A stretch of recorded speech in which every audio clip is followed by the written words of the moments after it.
Hello my dear students. अब हम to dimension motion में अगर रिलेटिव मोशन के कॉन्सेप्ट को आगे और बढ़ाते हैं तो उसमें नेक्स्ट कॉन्सेप्ट आता है रिवर क्रॉसिंग प्रॉब्लम। ओके, हमने वन डायमेंशन मोशन में रिवर बोट प्रॉब्लम पढ़ा था, जिसमें जो मैन है या बोट है वो रिवर की डायरेक्शन में या उसके अपोजिट डायरेक्शन में मूव करता है। पर यहाँ पर हम रिवर क्रॉसिंग की बात कर रहे हैं, वो किसी रैंडम डायरेक्शन में मूव करता है और ये केस होते हैं relative motion in two dimension के। तो यहाँ पर हम कंसिडर करते हैं हमारे पास एक रिवर है। ओके, ये रिवर है हमारी, और इस रिवर का जो विड्थ है वो हम मान के चल रहे हैं कि डी है। रिवर का विड्थ कितना है? डी। ओके, रिवर में जो वाटर फ्लो है वो u वेलोसिटी से फ्लो हो रहा है।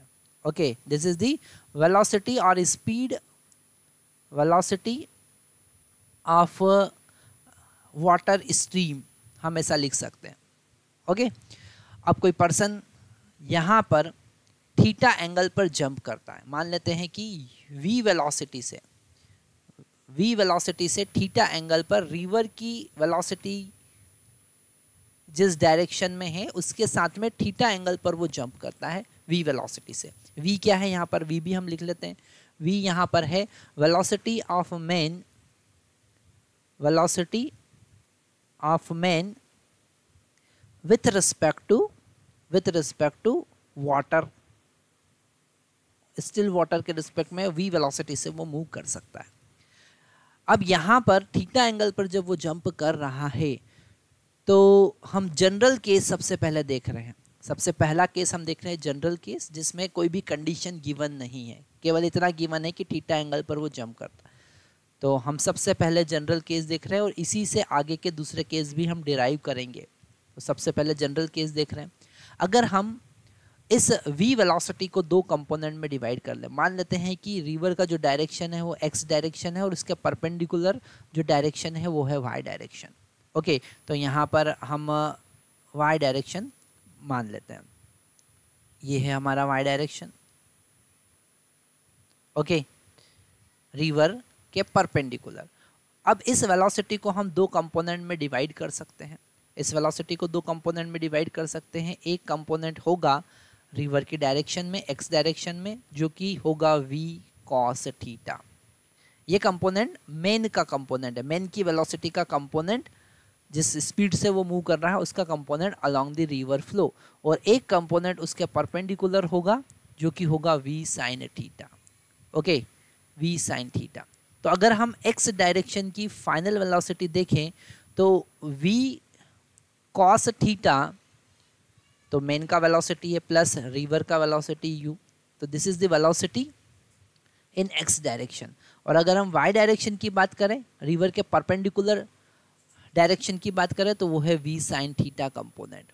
Okay, v sin theta component. तो दो वेलोसिटी कंपोनेंट हमको मिले, एक along the x axis that is in the direction of river flow, और एक that is the perpendicular along the y axis perpendicular to the river flow. Okay, अगर river cross करना है तो हम सबसे पहला केस देख रहे हैं टाइम का। Time taken to cross river, river को क्रॉस करने में कितना टाइम लगा। तो यहाँ पर हम y डायरेक्शन के मोशन की बात करेंगे क्योंकि d डिस्टेंस कवर करना है। ओके, तो हम अगर टाइम की बात करेंगे तो d डिस्टेंस कवर करना है और y डायरेक्शन का वेलोसिटी कितना है? v sin theta. y direction का वेलोसिटी v sin थीटा। तो ये हमारे पास में टाइम का फॉर्मूला आ गया। अगर कोई केस, कोई कंडीशन हमको गिवन नहीं है और हमसे टाइम टू क्रॉस रिवर पूछा है तो उसका formula d divided by v sin theta होगा। यहाँ पर v मैन का वेलोसिटी है और sin theta, theta is the angle, जितने एंगल से वो जंप कर रहा है रिवर फ्लो की डायरेक्शन के साथ। सबसे पहला। दूसरा, अगर हम केस देखें, ओके, अगर इसी डायग्राम को थोड़ा सा हम और अच्छे से समझते हैं तो यहाँ पर अगर हम फाइनल वेलोसिटी का डायरेक्शन देखें, अगर हम फाइनल वेलोसिटी का डायरेक्शन देखें तो जो फाइनल वेलोसिटी होगी मेन का, वो वेलोसिटी कुछ ऐसा होगा। ओके, वो वेलोसिटी कुछ ऐसा होगा क्योंकि यहाँ पर x कंपोनेंट बढ़ गया है। एक्चुअल में उस मेन को यहाँ पर जाना था पर वो यहाँ पर पहुँचा, तो एक्स डायरेक्शन में वो कितना डिस्टेंस मूव करा, यहाँ से यहाँ तक का जो डिस्टेंस है वो एक्स डायरेक्शन में कितना उसका ड्रिफ्ट हुआ वो हम देख रहे हैं, कितना ड्रिफ्ट हो गया। ओके, तो अगर हम ड्रिफ्ट की बात करें, नेक्स्ट कॉन्सेप्ट हम देख रहे हैं ड्रिफ्ट की, कि एक्स डायरेक्शन में कितना डिस्टेंस चला। ठीक है, distance covered along the river flow, along the river flow। अच्छा, ड्रिफ्ट को हम ऐसा भी कह सकते हैं कि रिवर के कारण वो कितना मूव कर गया, पर हम यहाँ पर ड्रिफ्ट को कंसिडर कर रहे हैं कि एक्स डायरेक्शन में कितना मूव किया वो, तो x equal to velocity in x direction into time T. Okay, यहाँ पर हम ब्लैक कलर ले लेते हैं। तो वेलोसिटी एक्स डायरेक्शन का कितना है वो हम पहले ही लिख चुके हैं, that is the velocity in x direction v cos theta plus u और टाइम t। टाइम कितना लगा, टाइम हम ऑलरेडी कैलकुलेट कर चुके हैं, तो यहाँ पर पुट करेंगे the drift x equal to v cos theta plus u into d divided by v sin theta. Okay, तो यहाँ पर ये दो फार्मूले जो हमने लिखे हैं, ये दो फार्मूले बहुत ही इंपॉर्टेंट हैं। These are the general case, ये जनरल केस है, और हम अब आगे वाले स्लाइड पर कुछ स्पेशल केसेस देखेंगे, जिसमें सबसे पहला केस देख रहे हैं मिनिमम टाइम का। सबसे फर्स्ट केस देख रहे हैं हम मिनिमम टाइम का, कि रिवर क्रॉस करने में सबसे कम टाइम कब लगेगा, the minimum time to cross the river. तो नेक्स्ट स्लाइड पे हम पहुंच रहे हैं अब। सो माय डियर स्टूडेंट्स, हम सबसे फर्स्ट कंडीशन देख रहे हैं, स्पेशल केस देख रहे हैं, जिसमें हम बात कर रहे हैं मिनिमम टाइम। सबसे फर्स्ट केस देख रहे हैं, हम बात कर रहे हैं minimum time to cross the river. Okay, हम बात कर रहे हैं मिनिमम टाइम की। तो जनरल केस से ही हम सारे कॉन्सेप्ट, सारे केस आगे डिराइव करेंगे। तो फर्स्ट केस हम देख रहे हैं मिनिमम टाइम का, और टाइम का फार्मूला हमारे पास में आया था d divided by v sine theta, d divided by v sine theta. अब ये टाइम को मिनिमम कब कर सकते हैं, जब इस साइन थीटा को हम मैक्सिमम करेंगे। डिनोमिनेटर जब मैक्सिमम होगा तो न्यूमरेटर पूरा वैल्यू जो है वो मिनिमम हो जाएगा, है ना। तो यहाँ पर sine theta should be maximum. ठीक है, अगर आपको t को मिनिमम करना है तो साइन थीटा को आपको मैक्सिमम करना पड़ेगा, और साइन थीटा का मैक्सिमम वैल्यू होता है 1, ये हमको पता है, बेसिक मैथमेटिक्स में हमने पढ़ा है। तो थीटा का वैल्यू कितना होना चाहिए, 90 डिग्री। इसका मतलब ये है, ये जो हमारा रिवर है, उस रिवर में अगर वो 90 डिग्री पर जंप करेगा, इसके परपेंडिकुलर जंप करेगा, 90 डिग्री पर अगर जंप करेगा तो वो मिनिमम टाइम लेगा। और वो मिनिमम टाइम कितना होगा, अगर हम मिनिमम टाइम की बात करें तो मिनिमम टाइम कितना होगा, वो होगा d/v। कितना होगा, d/v। Okay, this is v, d/v। Minimum time होगा d/v। ओके, क्योंकि d डिस्टेंस v वेलोसिटी से वो कवर कर रहा है। यहाँ पे बड़ा इंटरेस्टिंग केस ये है कि हमको ऐसा लग रहा है कि वो परपेंडिकुलर मूव करता है, पर एक्चुअल में वो परपेंडिकुलर मूव नहीं कर रहा है। उसने जंप परपेंडिकुलर किया है, पर रिवर के फ्लो के कारण वो फाइनली इस डायरेक्शन में मूव करेगा। ओके, फाइनली इस डायरेक्शन में मूव करेगा। तो यहाँ पर अगर हम ड्रिफ्ट कैलकुलेट करें, कितना वो ड्रिफ्ट, कितना वो मूव कर जाएगा, तो इस केस में अगर हम ड्रिफ्ट कैलकुलेट करें तो ड्रिफ्ट यहाँ पर होगा x equal to u into T, क्योंकि यहाँ पर cos थीटा का वैल्यू 90 है, cos 90 0 होगा। तो x कंपोनेंट उसका है ही नहीं, केवल रिवर फ्लो के कारण वो x डायरेक्शन में मूव करेगा। तो x equal to u into d/v हम पुट कर सकते हैं। तो यहाँ पर ये स्पेशल केस है, हमने जनरल केस देखा, जनरल केस में हम थीटा का वैल्यू 90 पुट कर देंगे तो x ड्रिफ्ट हमको मिल जाएगा u डिवाइडेड बाय d/v। तो कितने डिस्टेंस पर जाके दूसरे कॉर्नर पे मिलेगा वो हमने देखा। ठीक है, एक और एक स्पेशल केस इसमें हमारे पास में आता है। टाइम हमने चेक किया, ये टाइम का फार्मूला आया हमारे पास। अब हमारे पास में ड्रिफ्ट का फार्मूला आया, और अब हम देख रहे हैं कि उसकी फाइनल वेलोसिटी कितनी होगी। ओके, तो यहाँ पर नेक्स्ट पॉइंट हम लिख लेते हैं फाइनल वेलोसिटी। ये पॉइंट नंबर 1 था, the minimum time, that is point number 1, drift that is point number 2, and point number 3 is the velocity with respect to ground, velocity with respect to ground. अब हम देख रहे हैं उसका velocity ground के respect में कितना होगा। तो उसके पास दो वेलोसिटी है, एक कंपोनेंट उसके पास रिवर का u है और एक कंपोनेंट खुद का है v। तो फाइनल वेलोसिटी जो होगा वो होगा, और कितने एंगल पे होगा वो भी हम चेक कर सकते हैं, 10 अल्फा। तो अगर 10 अल्फा का वैल्यू हम यहाँ पर देखें तो वो होगा v by u, y component divided by x component. और final velocity of man with respect to ground अगर हम देखते हैं तो वो होगा root of v square plus u square. Okay, ये वैल्यू बहुत ज़्यादा इंपॉर्टेंट है, क्यों? क्योंकि इसी की हेल्प से हम न्यूमेरिकल सॉल्व करते हैं, इन्हीं वैल्यूज़ की हेल्प से हम न्यूमेरिकल सॉल्व करते हैं। तो यहाँ पर हमने रिवर क्रॉसिंग में स्पेशल केस देखा जिसमें हमने देखा कि मिनिमम टाइम कब लगेगा, जब थीटा इज इक्वल टू 90 होगा। तो हम यहाँ लिख सकते हैं कि minimum time when theta is equal to 90 degree. Okay, जब थीटा 90 डिग्री होगा और वो नॉर्मली मूव करेगा। कैसा मूव करेगा? नॉर्मली मूव करेगा, रिवर फ्लो के परपेंडिकुलर जंप लगाएगा, तब रिवर टाइम मिनिमम होगा। नेक्स्ट स्पेशल केस देख रहे हैं, अब हम ड्रिफ्ट मिनिमम की बात कर रहे हैं। हम मान के चल रहे हैं कि शॉर्टेस्ट डिस्टेंस वो कब चलेगा। ठीक है, शॉर्टेस्ट डिस्टेंस मतलब इस बैंक से अपोजिट बैंक में परपेंडिकुलर मूव कर गया, जस्ट अपोजिट पॉइंट पे पहुंच गया, तो डिस्टेंस शॉर्टेस्ट होगी। नेक्स्ट हम केस देख रहे हैं शॉर्टेस्ट डिस्टेंस का। So my dear student, second case हमारे पास में आता है। सेकेंड स्पेशल केस हम देख रहे हैं शॉर्टेस्ट डिस्टेंस, देख रहे हैं हम शॉर्टेस्ट डिस्टेंस।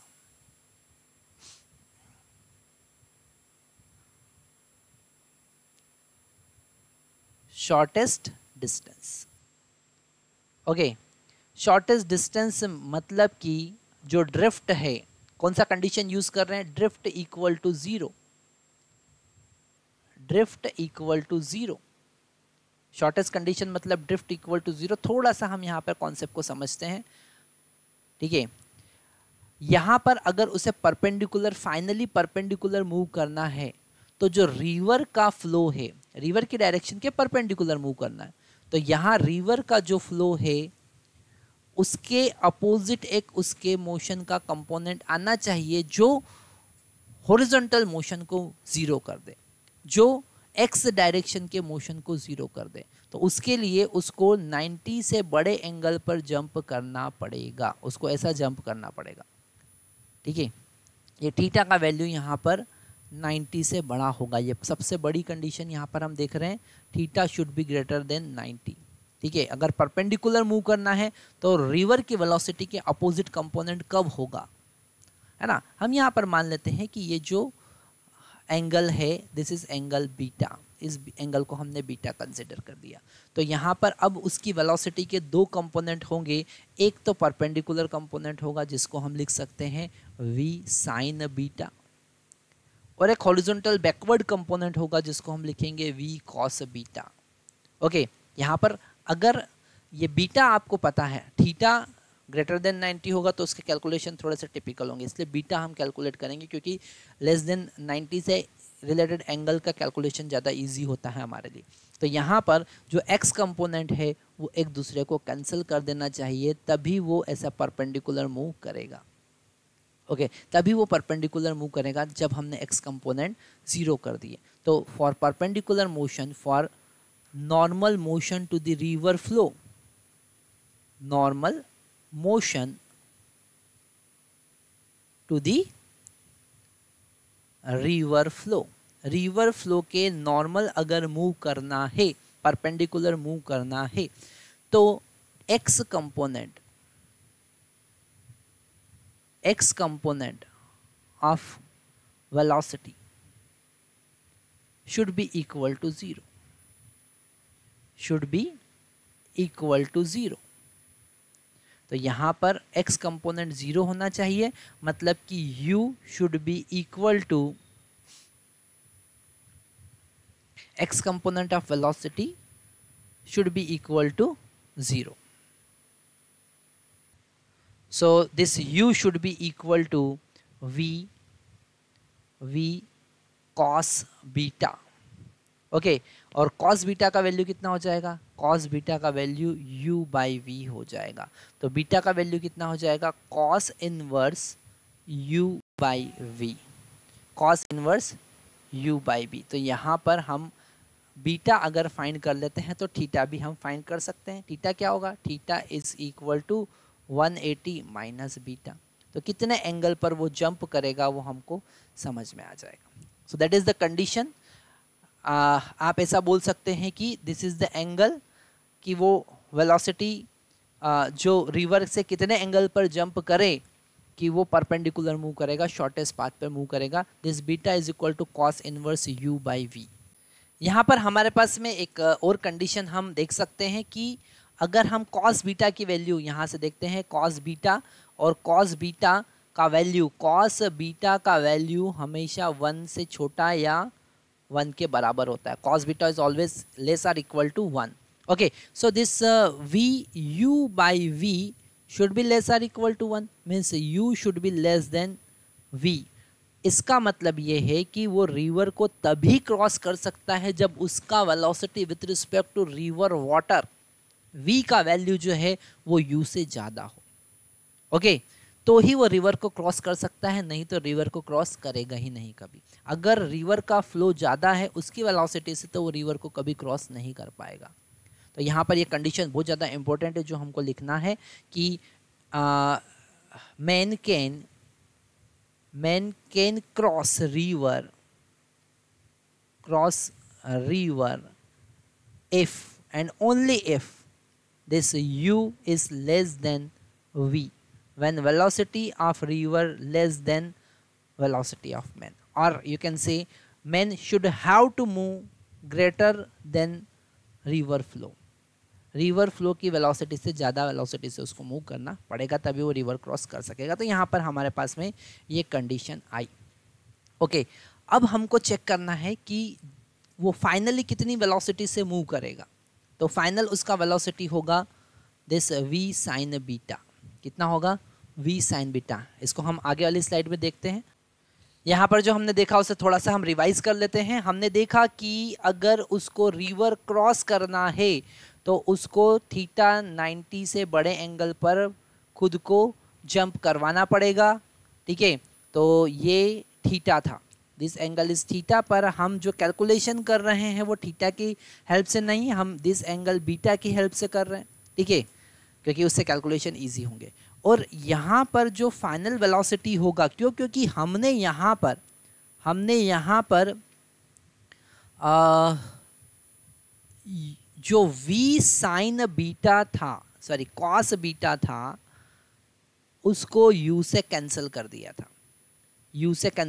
था, है ना। अब उसके पास केवल वेलोसिटी कितना बचा, v साइन थीटा। ओके, अब हमको फाइंड करना है टाइम। क्या फाइंड करना है, time taken to cross river.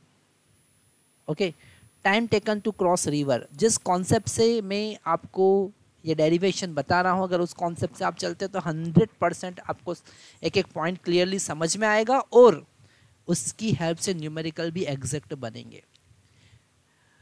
सबसे पहले रिवर को क्रॉस करने के लिए रिवर के परपेंडिकुलर डायरेक्शन में जो फाइनल वेलोसिटी है, जो डी की डायरेक्शन में वेलोसिटी है, वो हमको फाइंड करना पड़ेगा। ये यहाँ पर साइन थीटा नहीं साइन बीटा था, तो ये साइन बीटा हमको फाइंड करना पड़ेगा। हमको यहाँ पर कॉस बीटा गिवन है, कॉस बीटा हमने u बाई वी फाइंड कर लिया है। ओके, कॉस बीटा हमने u बाई वी फाइंड कर लिया है। साइन बीटा का वैल्यू हमको अब फाइंड करना है। बच्चा लोगों, जो कॉन्सेप्ट मैं आपको बता रहा हूँ, बहुत इंपॉर्टेंट कॉन्सेप्ट बता रहा हूँ, जरा ध्यान से समझना। यहाँ पर एक ट्राइंगल आप बना सकते हो। ठीक है, एक ट्राइंगल बना सकते हो। उस ट्राइंगल का एंगल है बीटा और हमको पता है कॉस बीटा मतलब बेस डिवाइडेड बाय हाइपोटेनियस। तो यहाँ से आप परपेंडिकुलर या अपोजिट साइड का लेंथ फाइंड कर सकते हो अकॉर्डिंग टू पाइथागोरस थ्योरम, और वो होगा v square minus u square.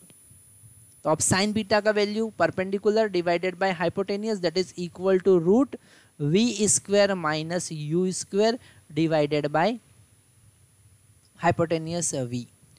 जो कॉन्सेप्ट यहाँ पर हम देख रहे हैं कि साइन बीटा का वैल्यू कॉस बीटा से कैसे फाइंड कर, हमारे पास में sine square theta plus cos square theta is equal to 1 भी होता है, उससे भी फाइंड कर सकते हैं। ये भी एक बहुत अच्छी मेथड है जिससे आपने ट्राइंगल की हेल्प से साइन बीटा का वैल्यू फाइंड किया है, ऐसे कॉस बीटा का वैल्यू, टेन बीटा का वैल्यू सब काम फाइंड कर सकते हैं।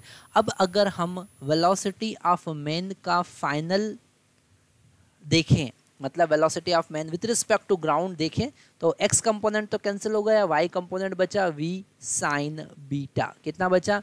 वी साइन बीटा, और साइन बीटा का वैल्यू बच्चा लोगों को यहाँ पर पुट करना है। तो v velocity of man with respect to ground is equal to हमारे पास में होगा वी, और साइन बीटा का वैल्यू हुआ root v square minus u square divided by v. V और वी यहाँ कैंसिल हो जाएंगे, और velocity of man with respect to ground final velocity उसका कितना होगा? Root v square minus u square. एक नया एक्सप्रेशन हमारे पास मिला, और इसी एक्सप्रेशन की हेल्प से हम टाइम भी फाइंड करेंगे। तो अगर हम यहाँ पर टाइम की बात करें तो time t is equal to d divided by v of man with respect to ground होगा, जो उसका फाइनल वेलोसिटी बचा जो कि परपेंडिकुलर है। तो t is equal to d divided by root v square minus u square हमारे पास में मिलता है। ओके, तो हमने क्या क्या चीज़ें देखी? हमने देखा कि यहाँ पर ड्रिफ्ट को हमने ज़ीरो कर दिया, हमने उसका x कंपोनेंट कैंसिल कर दिया, वो y कंपोनेंट y डायरेक्शन में मूव करेगा फॉर मिनिमम शॉर्टेस्ट डिस्टेंस के लिए। ओके, तो यहाँ पर फाइनल वेलोसिटी कितना आया? फाइनल वेलोसिटी आया root of v square minus u square, और टाइम आया d divided by root of v square minus u square. तो यहाँ पर तीन फार्मूले हमको समझ में आते हैं। पहला फार्मूला हमारे पास में आता है formula number 1, that is cos beta equal to v u by v, u by v. ये फार्मूला नंबर 1 है, फार्मूला नंबर 1। दूसरे फार्मूले की अगर हम बात करें तो यहाँ पर हमारे पास में सेकंड कॉन्सेप्ट आया है उसके फाइनल वेलोसिटी का। तो velocity of man with respect to ground हमने फाइंड किया root of v square minus u square. Okay, तो ये सेकंड फार्मूला आया। फार्मूला नंबर 3 अगर हम देखें तो टाइम का फार्मूला होगा that is d divided by root v square minus u square. ये तीन फार्मूले हमारे पास में आते हैं। ओके, एक फार्मूला और हम यहाँ पर देख सकते हैं, छोटा सा इंपॉर्टेंट कॉन्सेप्ट और है। अगर हम कॉस बीटा की बात करें, ओके, कॉस बीटा की बात करें तो कॉस बीटा है हमारे पास में u by v. Okay, cos beta का वैल्यू कितना है? u by v. और अगर हम बीटा और थीटा में रिलेशन देखें तो beta plus theta is equal to 180 degree है ना, मतलब कि बीटा का वैल्यू 180 माइनस थीटा होगा। ओके, तो यहाँ पुट करेंगे हम, तो कॉस 180 माइनस थीटा का वैल्यू हो जाएगा u बाई वी, मतलब minus cos theta equal to हो जाएगा u बाई वी। तो यहाँ से कॉस थीटा का वैल्यू हमको मिल जाएगा minus u by v. Okay, जब कॉस थीटा नेगेटिव होगा तो वो सेकंड क्वाड्रेंट में आता है, मतलब थीटा ग्रेटर देन 90 डिग्री होगा, थीटा ग्रेटर देन 90 डिग्री होगा। ओके, तो ये एक कुछ छोटे छोटे फार्मूले हैं जो आपको हेल्प करेंगे हर टाइप के कॉन्सेप्ट को सॉल्व करने के लिए। तो हमने यहाँ पर रिवर क्रॉसिंग की जब प्रॉब्लम देखी तो रिवर क्रॉसिंग में हमने देखा कि सबसे पहले जनरल केस क्या है। जनरल केस में हमने देखा कि x कंपोनेंट जो है वो u plus v cos theta और y कंपोनेंट है v साइन थीटा। उसके बाद उसके स्पेशल केसेस देखें। जनरल केस में हमने टाइम का फार्मूला देखा d divided by v sine theta. हमने ड्रिफ्ट का फार्मूला देखा u plus v cos theta into d divided by v sine theta. Okay, हमने यहाँ पर स्पेशल केस देखा मिनिमम टाइम का, जब थीटा 90 डिग्री हो वो परपेंडिकुलर जंप करता है तो टाइम जो लगेगा वो d बाई वी लगेगा। ओके, और ड्रिफ्ट जो होगा वो d into u divided by v हो जाएगा, और final velocity root of v square plus u square हो जाएगा। लास्ट वाला केस हमने देखा शॉर्टेस्ट डिस्टेंस का, शॉर्टेस्ट पाथ का, कि उसको परपेंडिकुलर मूव करना पड़ेगा और परपेंडिकुलर मूव करने के लिए थीटा का वैल्यू 90 से बड़ा होना चाहिए। रिवर इस डायरेक्शन में फ्लो होना है तो उसको थीटा एंगल पर थोड़ा सा परपेंडिकुलर से ज़्यादा एंगल पर जंप करना पड़ेगा ताकि उसका वेलोसिटी का कंपोनेंट रिवर के कंपोनेंट से कैंसिल हो जाए। और इससे रिलेटेड हमने कॉन्सेप्ट देखे। यहाँ पर 3 फार्मूले हमारे पास याद रखना है। हम कॉस बीटा की बात करें तो u/v होगा, अगर हम फाइनल वेलोसिटी की बात करें तो √v² माइनस u² होगा, और अगर हम बात करें टाइम की तो d/√v² माइनस u। अगर ये फार्मूले आप याद रख लेते हैं तो क्वेश्चन चुटकियों में सॉल्व होने लगेंगे। तो यहाँ पर हम एक बेसिक क्वेश्चन देख रहे हैं जो हमारे बेसिक कॉन्सेप्ट को क्लियर करेगा और फार्मूले को रिवाइज करवाएगा। क्वेश्चन में गिवन है width of river is 30 metre, मतलब कि हमारे पास में डी का वैल्यू यहाँ पर 30 मीटर गिवन है। River velocity is 2 metre per second, मतलब कि u का वैल्यू हमारे पास में 2 मीटर पर सेकेंड गिवन है। Rowing velocity is 5 metre per second, मतलब v का वैल्यू हमारे पास में 5 मीटर पर सेकेंड है। Okay, at 37 degree with the direction of river current, मतलब थीटा का वैल्यू हमारे पास में 37 डिग्री है। ओके, तो फर्स्ट हमको फाइंड करना है time taken to cross river. Time taken का फॉर्मूला हमको पता है, t इज इक्वल टू, ये जनरल केस है, इसमें कोई स्पेशल कंडीशन नहीं दे रखी है, d/v साइन थीटा। तो d का वैल्यू हमारे पास में 30 मीटर दे रखा है, v का वैल्यू हमारे पास 5 दे रखा है, और साइन 37, ठीक है, साइन 37 का वैल्यू आपको पता होगा, साइन 37 हमारे पास में होता है 3/5। तो 30 डिवाइडेड बाय 5 इंटू 3/5, 5 से 5 कैंसिल, 3 से 30 कैंसिल, 10 सेकेंड आंसर आएगा। कितना आएगा? 10 सेकेंड। बी वाला पार्ट देखते हैं, कहाँ है कि ड्रिफ्ट कितना होगा। अपोजिट बैंक पे जब जाएगा तो ड्रिफ्ट का फार्मूला हमको पता है, u + v cos theta into time t। Okay, तो यहाँ पर u का वैल्यू हमको गिवन है 2, v का वैल्यू 5 और cos थीटा का वैल्यू हो जाएगा 4/5। cos 37 कितना होता है? 4/5, और टाइम लगा 10 सेकेंड। 5 से 5 कैंसिल, ये हो जाएगा 6 into 10, that is equal to 60 metre. Answer कितना आया? 60 मीटर। तो ये क्वेश्चन हमने इसलिए लिया था ताकि हम फार्मूले में वैल्यू कैसे पुट करें उसको सीख सकें। ठीक है, अगर आप यहाँ पर बेसिक कॉन्सेप्ट को अच्छे से समझते हैं, पूरा लेक्चर ध्यान से देखते हैं, ठीक है, तो सारे क्वेश्चन, सारे कॉन्सेप्ट आपके 100% क्लियर होंगे। सो नेक्स्ट बड़ा इंटरेस्टिंग क्वेश्चन आता है हमारे सामने, और ये क्वेश्चन हमारे सारे कॉन्सेप्ट को क्लियर कर देगा। सबसे पहले हम क्वेश्चन पढ़ लेते हैं। क्वेश्चन में गिवन है, और ये हम रेड कलर से सॉल्व करेंगे। With a river of 30 meter, width of river is 30 meter, river velocity 4 meter per second, rowing velocity of boatman is 5 meter per second। पहला वाला पार्ट हम देखेंगे, make the velocity diagram for the crossing river in shortest time। तो यहाँ पर हमारे पास में केस आया है मिनिमम टाइम का। ओके, सबसे पहले हम डायग्राम बनाते हैं, जैसा कि उसने कहा है। तो डायग्राम बनाएंगे तो उसको ऐसे परपेंडिकुलर डायरेक्शन में मूव करना पड़ेगा। v वेलोसिटी से वो जंप करेगा परपेंडिकुलर, पर एक्चुअल में परपेंडिकुलर वो नहीं जाएगा, वो इस डायरेक्शन में जाएगा। ओके, तो ये उसका वेलोसिटी डायग्राम है। यहाँ पर u रिवर का वेलोसिटी है। ओके, उसने पूछा है द शॉर्टेस्ट टाइम। ओके, तो हमको शॉर्टेस्ट टाइम, मिनिमम टाइम का फार्मूला पता है। मिनिमम टाइम होगा v u into d/v। Minimum time कितना होगा? d/v। d का वैल्यू कितना है? 30, और v का वैल्यू यहाँ पर दे रखा है 5 मीटर पर सेकेंड, तो ये हो जाएगा 6 सेकेंड। मिनिमम टाइम कितना आया? 6 second.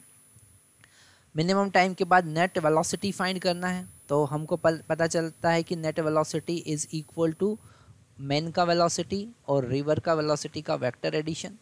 Okay, so root of v² plus u², मतलब कि रूट ऑफ 5² प्लस 4², मतलब कि 9, 25 प्लस 16 का रूट, तो ये हो जाएगा 41, √41 मीटर पर सेकेंड। ये उसका फाइनल वेलोसिटी होगा, नेट वेलोसिटी होगा। और हमको एक और चीज़ फाइंड करना है, drift along the river. Sorry, तो x इक्वल टू हम देखेंगे ड्रिफ्ट अलोंग द रिवर होगा u वेलोसिटी से वो चलेगा t टाइम के लिए, तो u का वैल्यू कितना है 4 और टाइम लगा 6 मतलब कि 24 मीटर। कितना जाएगा वो, यहाँ से 24 मीटर पर ड्रिफ्ट होगा। ओके, तो ये हमने फर्स्ट पार्ट देखा। अब हम नेक्स्ट पार्ट देखते हैं। सेकेंड पार्ट हम देखते हैं बी वाला पार्ट।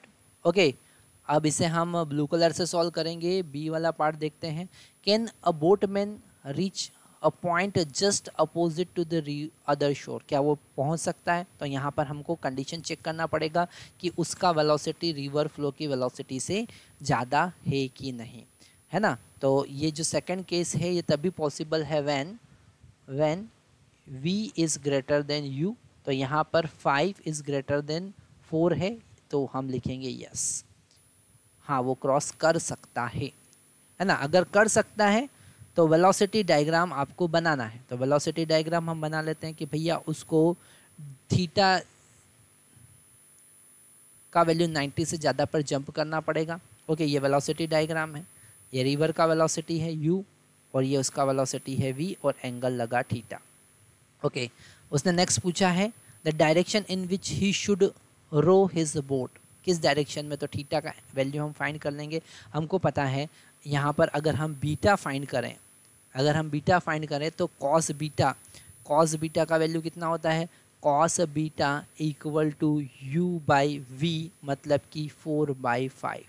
तो beta is equal to 37 degree आ गया। कितना आ गया, 37 डिग्री। तो थीटा का वैल्यू भी हम यहाँ से लिख सकते हैं 180 माइनस 37 मतलब कि 3 और 7 माइनस 3 इज़ 4, 143 डिग्री। ओके, आगे हम देखते हैं थर्ड वाला पार्ट। द डायरेक्शन देख लिया हमने। Time taken to cross the river, कितना टाइम लगेगा। तो उसका फाइनल वेलोसिटी कितना होगा, उसका फाइनल वेलोसिटी होगा नेट वेलोसिटी होगा root v square minus u square that is equal to 5 square minus 4 square, और इसको सॉल्व करेंगे तो हमारे पास में आएगा 3 मीटर पर सेकेंड। तो टाइम लगा d divided by v net.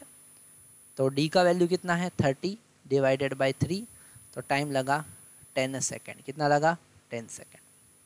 Okay, अब हम लास्ट वाला पार्ट देखते हैं सी।